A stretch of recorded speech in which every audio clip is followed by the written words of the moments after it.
Last night at the gala, you said that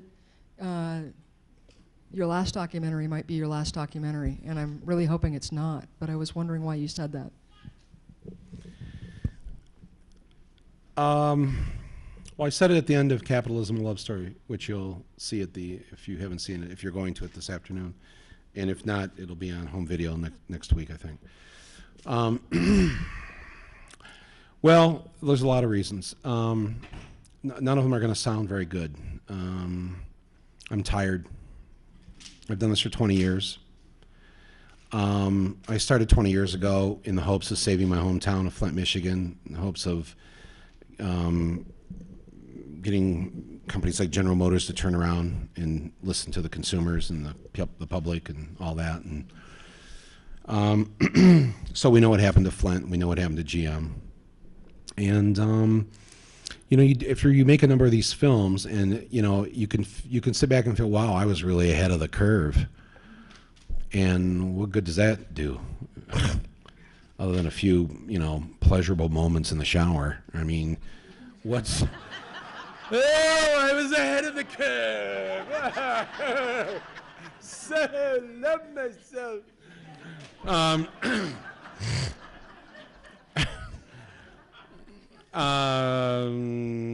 I said there weren't going to be weapons of mass destruction in Iraq. Just a wild guess. I wasn't a weapons inspector. But I had a good feeling that we were being lied to. And I really couldn't think of a worse lie really that you could make than to take a country into war under false pretenses. That's my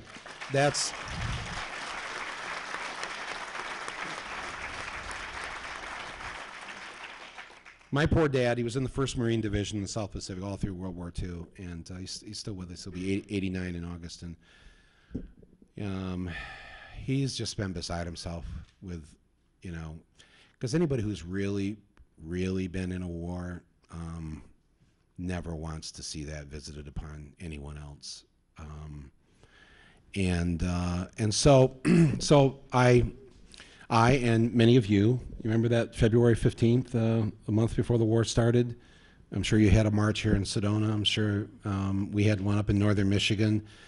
Millions. It was the largest mass demonstration across the country in the history of the United States, February 15th, 2003. And a month later, the war started. On the 5th day of the war, I won the Oscar. And I asked my fellow nominees that if I win, I would like to invite you up with me on the stage, which was completely against Academy rules. And so I did win, and they all came up with me, and I stood there and I said, we make nonfiction films, but we live in fictitious times with a president elected with fictitious election results. And if you remember, if you were watching, all hell broke loose. And they started lowering the microphone on the stage. And the band started playing, and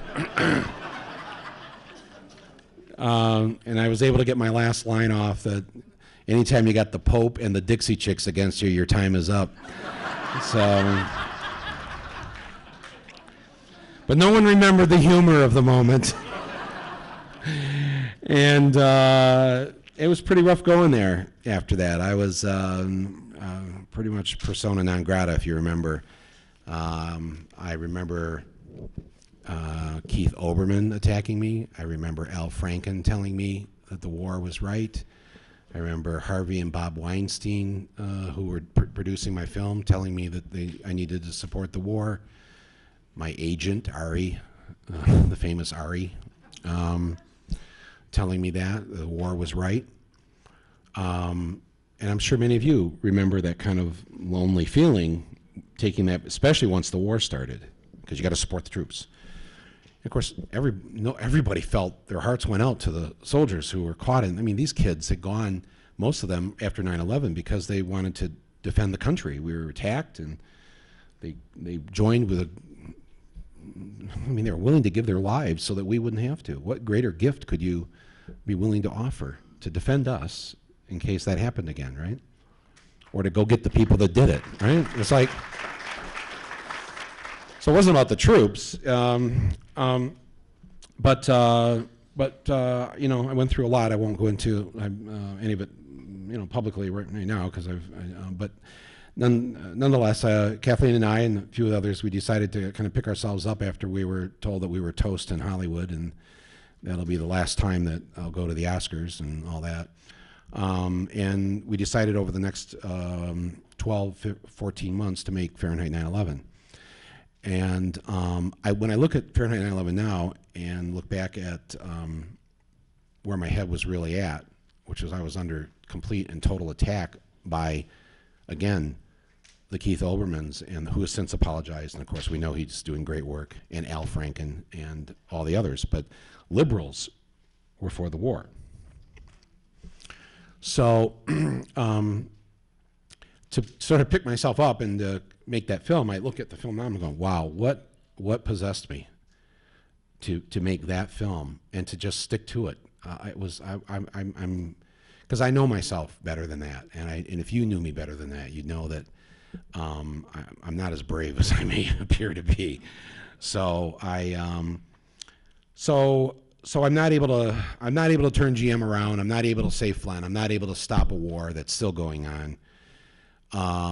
2.5, 3 years ago, I think, okay, nobody's been allowed to talk about health care since Hillary got booted, and Hillary Care got booted.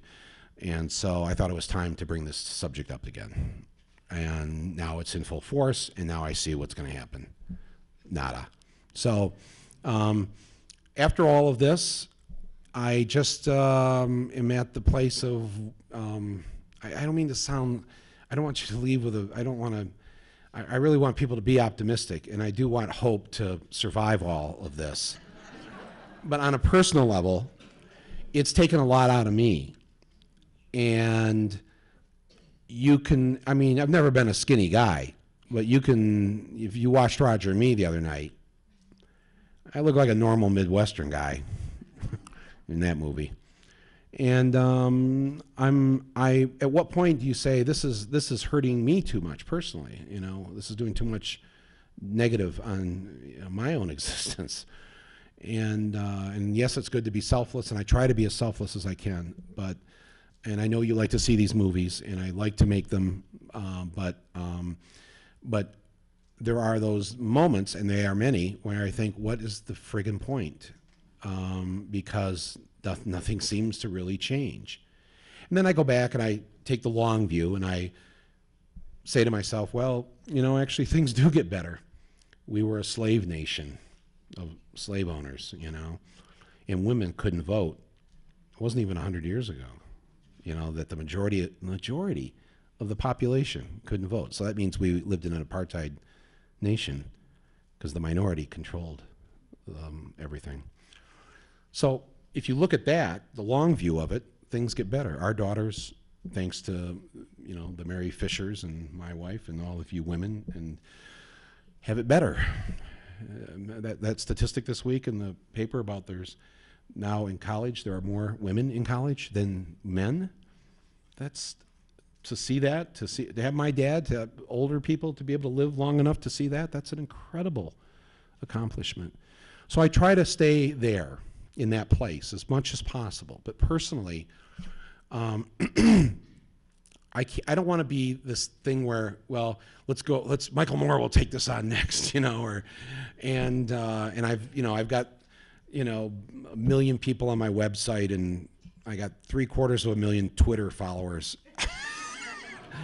And it's like, well, we better get off our ass and do something. And frankly, and I say at the end of this current film, I expect you now, we need 1 million Michael Moores and 1 million Cindy Sheehan's and 1 million Mary Fishers and 1 million Noam Chomsky's and 1 million, I mean, just Howard's, yes, God bless his soul. You know, we need the 23-year-old Howard Zinn. We need to find the young people and nurture them and give them space, because us boomers have really crowded the map for a long time. And we really need to have these young filmmakers, young artists, young political thinkers, give them some space on the center stage in order to turn this all around. So I'm not saying I'm not going to do it anymore. But the next thing I do, I've been writing a fiction film, so I may do that. And I've been writing a play, and I've been writing a one-man show that I did in London a few years ago, and I may do it in New York next year, maybe.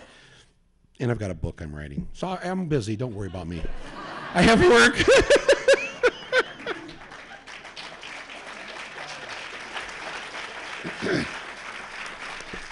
I just want you to hear I'm just human, that's all. I'm just like you, right? Do you ever get tired?